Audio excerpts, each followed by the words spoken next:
咁啊，大家好啦！今日11月6號啦，講翻琴晚美股嘅走勢同埋而家嘅部署啦。咁琴晚道指就稍為反彈翻少少啦，升翻200零點，咁就收喺47,300呢啲位置。咁見到琴日咧嗰個反彈其實個力度唔係好夠嘅，咁啊純粹係之前跌得太多，跟住有少少後抽咁樣。咁見到嗰個琴日 ADP 出嚟嗰個就業數據咧，其實就好過預期嘅，終止咗呢幾個月來嘅即係就業數據嘅跌勢嘅。咁所以見到經濟數據好轉嘅時候咧，大家對於減息嘅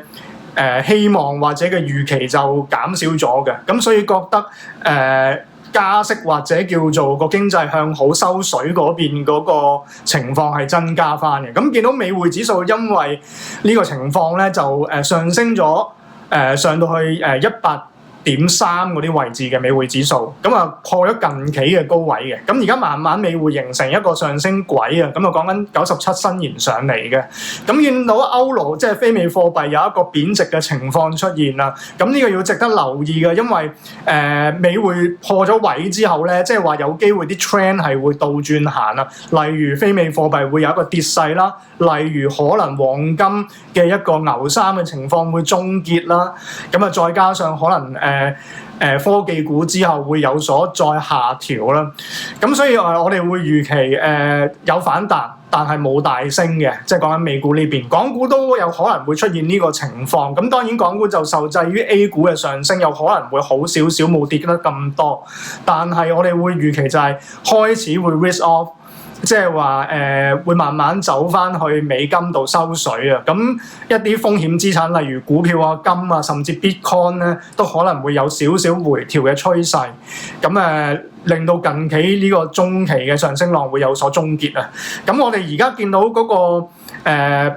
績啊，美股嗰邊啊，即係雖然你見到譬如 AMD 啊，甚至 Palantir 啊，都有一個比較好嘅業績亮麗啦，咁但係都見到有回調嘅原因就係因為之前升得過急啦。咁中長線 AI 可能都仲會 OK 嘅，但係其他股份咧，即係受惠於之前譬如減息放水嗰啲，就可能會有所逆轉啊。咁呢個要值得留意嘅。咁變咗之前可能大家都慣咗喺個牛市，近呢半年慣咗喺個牛市度上升咧，就逢跌必買嘅。咁而家可能個情況有所改變。咁另外就講翻我哋 AI 嗰啲部署啦，因為我哋有個自動trade 嘅 AI 咁啊 for 短線嘅，咁其實喺大概 SPY 啦，講緊即係呢個標指 ETF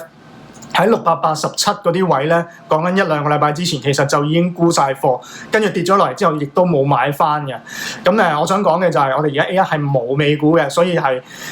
並沒有看好呢個美股嘅。咁另外仲有就係之前歐羅嘅 range trading 咧，當歐羅去到